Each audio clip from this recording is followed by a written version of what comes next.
Hey everyone, I'm back with an actual sawmill video. So those of you that have been missing the sawmill videos, here's a sawmill video again. Not so much about cutting anything up, although we do a little bit of cutting in here, but I made an improvement on the mill that's very important, especially if you are building your own mill. You're going to want to pay attention to what just happened here. A couple months ago, I tried to cut a simple red oak log and I had a real tough time. Now keep in mind that if you look at my old videos, previously the saw was set up with rubber tires, right? Now the saw is set up with steel wheels. Upgrade, yes, for sure. Definitely an upgrade. I cut a bunch of beautiful walnut with the current setup. No problems, cut beautifully. What else did I cut? And mainly that walnut, I guess, was really all that I did cut with that, but it was a lot of it.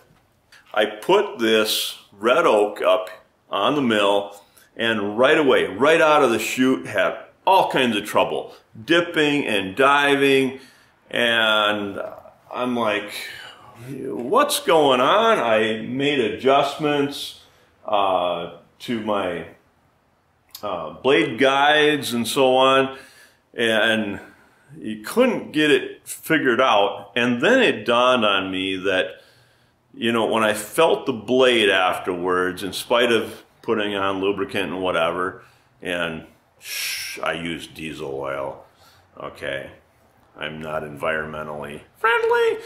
I used diesel oil on there, just a little bit of it, drips, drips, drips. In spite of all that exercise, I could not get this thing to cut through oak, simple red oak, for nothing. Not a tough log, you know, I just wanted to cut some nice slices through here, and it was going up and down. Anyway, felt the blade, and the blade felt a little warm. So now you think about thermal expansion, right? And the length of this blade, and I went back to my trusty computer and my calculator, and I did some calculations, and I discovered that if there's no give in the system, that's just an assumption, of course everything has give in it to some degree, but basically there was no give in this system, and if the blade is tensioned to some amount of tension, which is probably better thought of as strain, or, you know, it's your blade, in spite of being steel to some degree, is kind of like pulling on a rubber band just a little bit, right? You stretch it ever so slightly as you're putting tension on it, so you're putting strain on it, and people think about that in terms of the stress level on the blade. But over the length of this whole thing here, which is what, about 19 feet, the length that you stretch the blade out is actually fairly substantial. Well, we can go over the math in a bit. But then you look at the other part of the equation, which, let's assume that it's fairly cold out. The blade starts out at 40 degrees, 50 degrees, plus or minus. It's here in Minnesota. It's spring. I'm a couple months later than I was then, so I'll have to go back and look at my math. But maybe it starts out at 40, 50 degrees, and then as it's going through the log, it raises up and gets pretty warm. Maybe it gets to 100 degrees, maybe it gets to 120 degrees if it's really getting warm. And if it's dipping and diving and that blade artificially gets extra tension in there because it, you know, it's riding the wave, right? It makes it even worse. So what starts out as a bad thing, as soon as you get that dip or dive into it, gets that much worse. So, you know, it's kind of a steep point in the curve, right? An inflection point in the curve where things really go south. I don't know what's bad about the south, but that's what we say up here anyway. Things go south in a hurry. So Yeah, I was seeing that like crazy on this log here. Went back and did those calculations and discovered that sure enough, you know, if I tension the blade up and if it sees that much heat in the blade, it's likely going to lose almost all of its tension that it had originally. So in this video here, what I do is I'm building in springs into my tensioning device. Now, of course, properly made mills have a spring built into them, and I knew this, but you know, people are lazy, right? And I'm lazy, so I didn't want to do that right away, and now here I am. So if you are one of those people that are thinking about building a mill, you're thinking about putting steel wheels on the mill, definitely put a spring in your tensioning device, and you have to think about making sure that you get a spring that won't compress all the way before you get up to full tension. So there's a little bit of spring calculations, you know, that you have to go through. These are die springs that I bought here, and well, if I feel like it in the forward motion of this video, I'll go into some of that. So without further ado, let's build this thing. Hey, we're starting out music free here. I think people don't really always like the music, so we will keep that off for a bit here. I am taking apart my current tensioning system mount and getting rid of some of the stuff there, grinding and whatnot.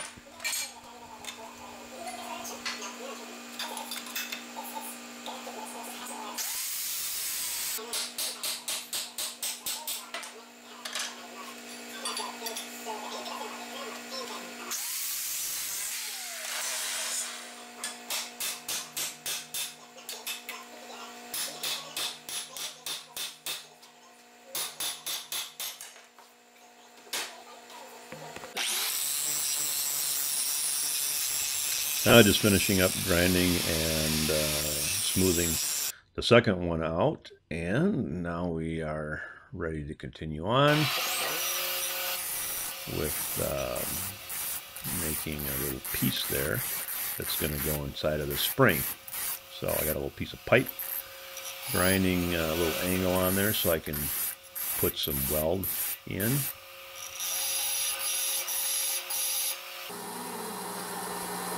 And I'm going to weld that thing against this bolt, so or this nut, I should say.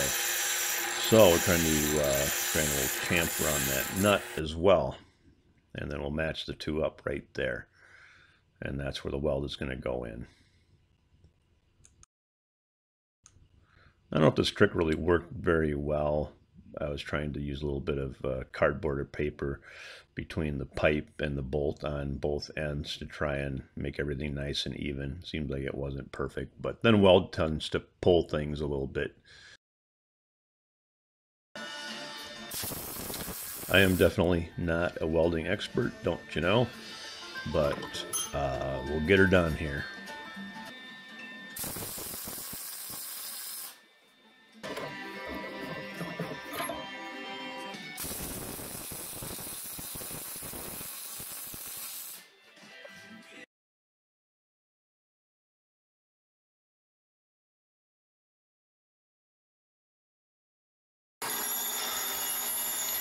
So now I'm just going to grind this off and make a sharp corner in here for this washer doohickey that I'll be putting on here.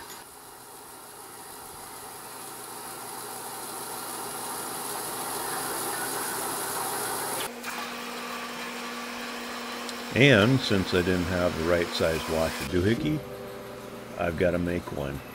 And that's where the milling machine comes in. Oh, poop. Can't get my drill bit in there because I got things stacked up too high. So what do? You take out the collet and you put the drill bit in the collet to save a little length, and you're good to go. So we gotta start out hog a big hole in there, and then you'll see that that still isn't quite big enough. So I put a mill in here, and then do a little bit more hogging with the mill, of course, to make my hole the exact dimension.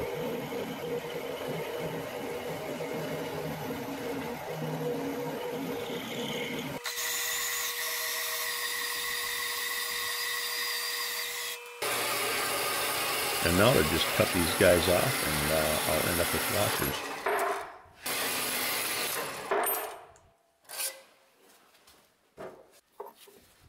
So you can see how this is coming together now here. I'm putting this homemade washer thing on each one of these pipe doohickeys, putting the spring on top of that for each one, and that's the way it looks right there. And now we have to do a little bit of welding, so we're just going to tighten this thing in the vise real quick and proceed with the welding.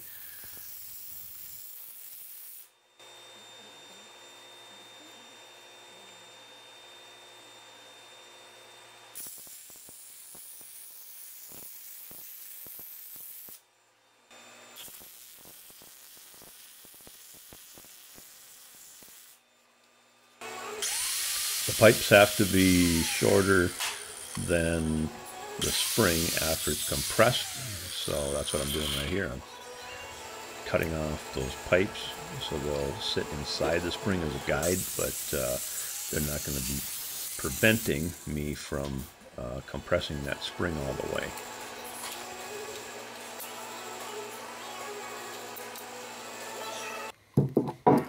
My apologies, I did not show making these two grand items here, but I'm going to slap a coat of paint on them, and then you will see the end result of what I'm doing here.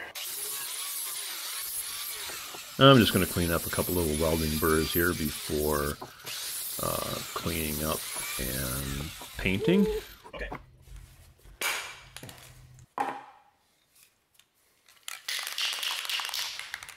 Don't ask me why black, just happened to be handy.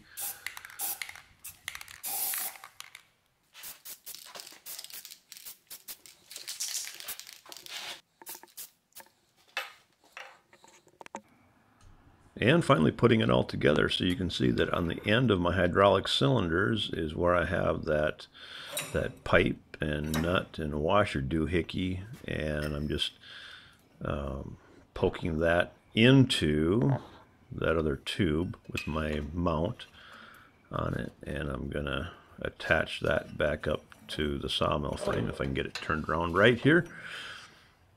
So we've got the one in the front about done, and then we'll get the one in the back.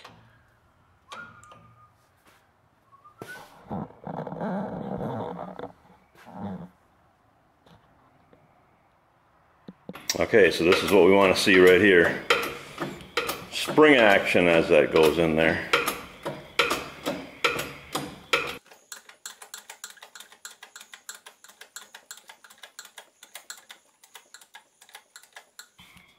There we go.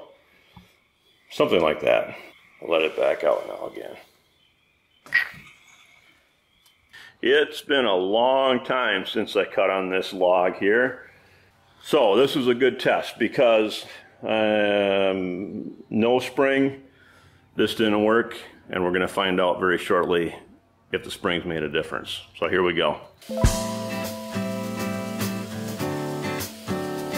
Oh really? You did have to go and throw music in here anyway. Wow.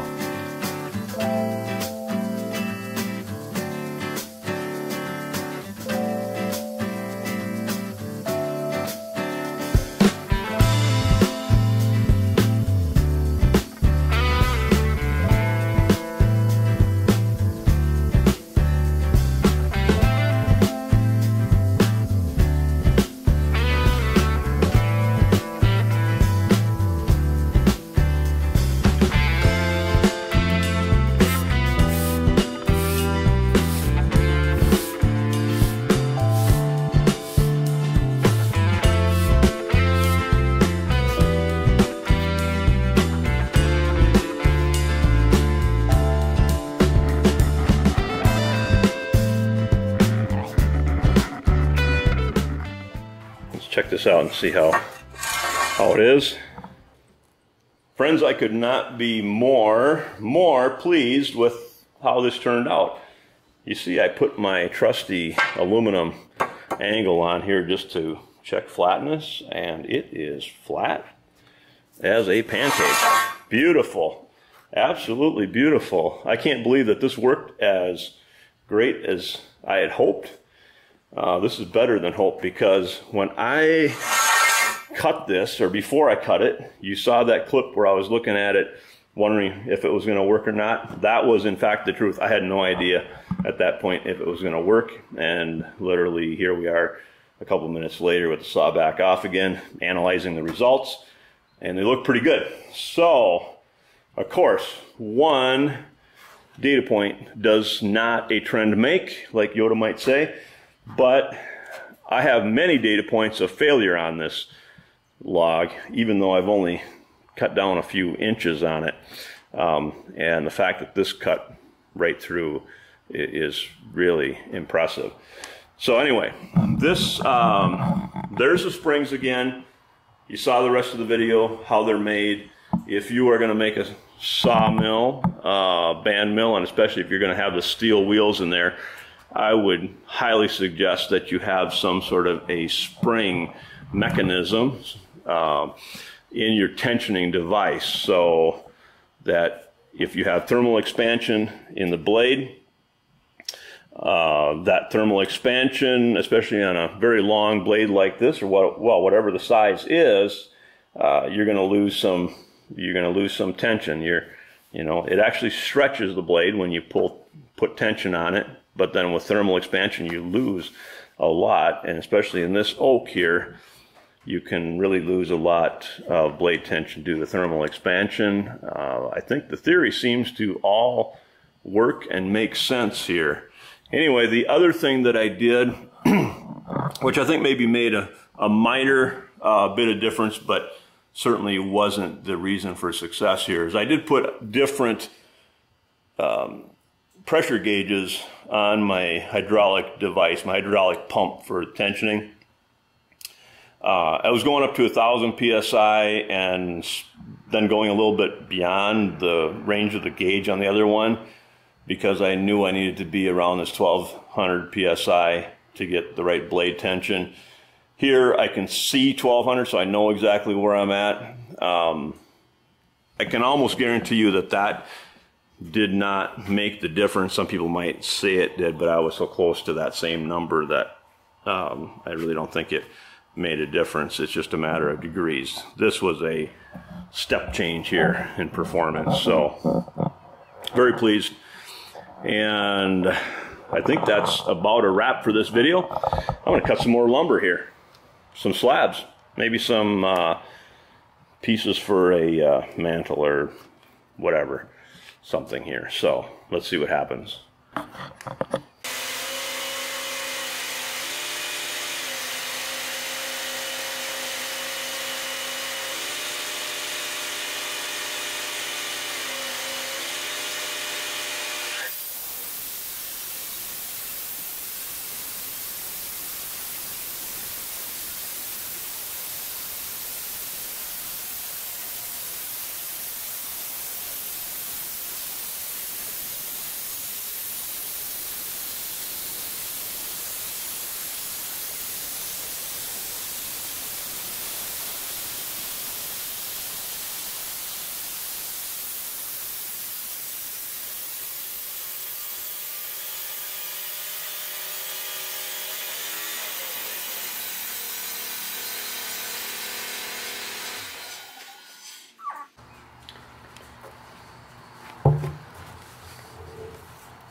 Nice. Nice.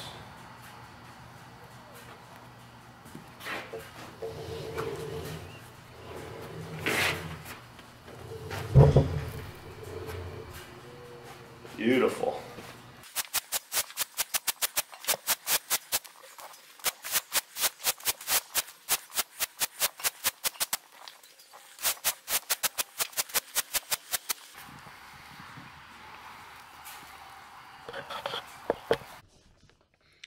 All right, so as promised, I will go over these calculations real quick.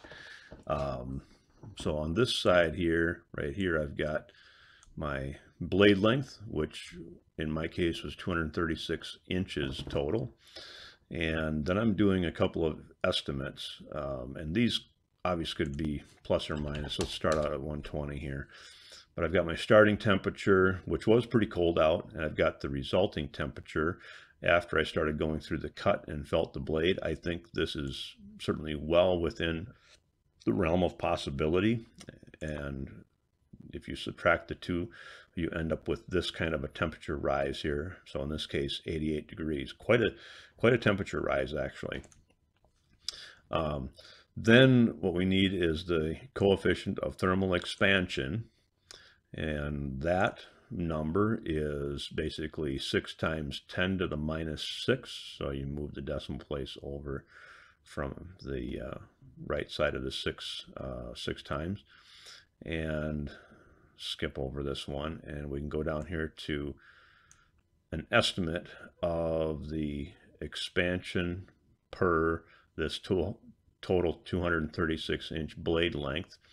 So if we get this temperature rise of 88 degrees and we use this coefficient of thermal expansion, it will result in a gain in length of the blade of approximately 1/8 of an inch, 0.125 and change, or 125.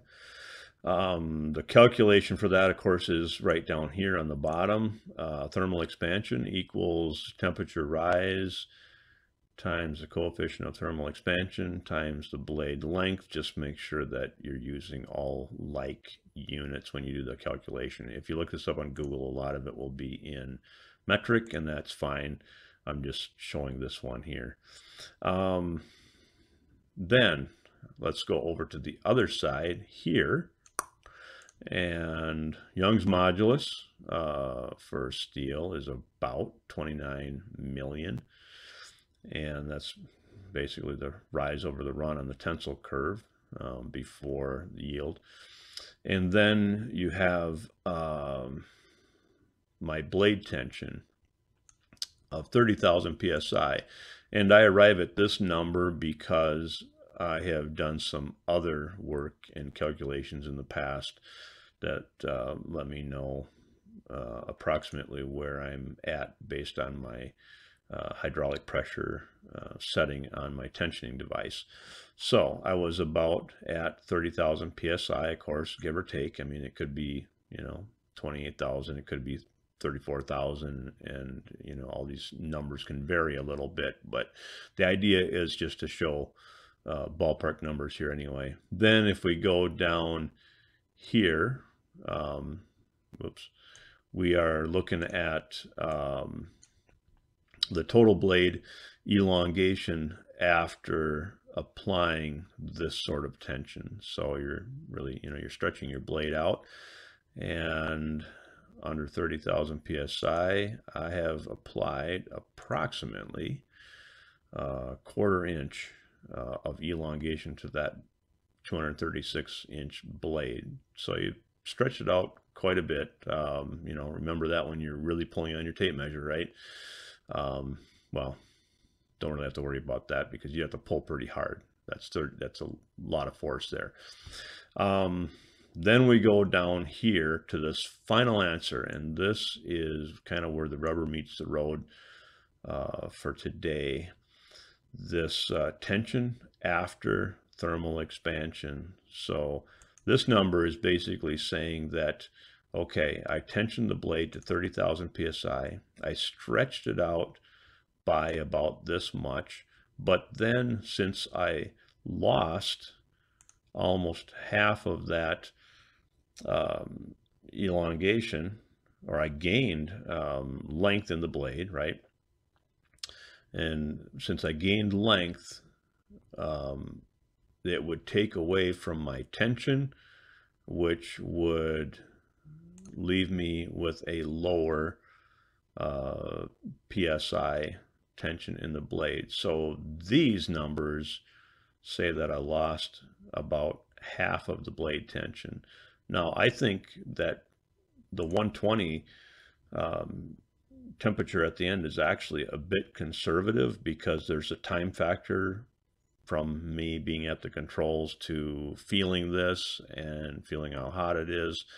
And heat is being put in very quick, but it's also being taken away relatively quick by interaction with the steel wheels and so on. There's a big heat sink there. So if we bump this up, say, to 140 degrees, then you can see that I am almost down to a third of the original tension in the blade.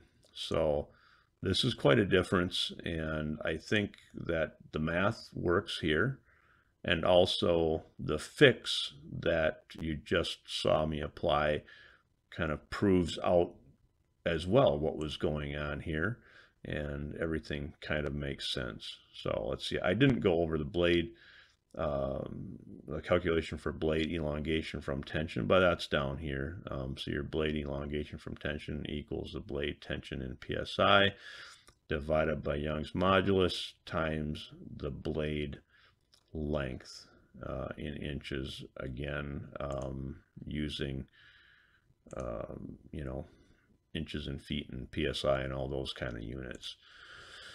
Somebody else can use metric units. I'm fine with that. Anyway, that is it for this video, and I do thank you for watching. Really appreciate it, and we will see you around on the next one.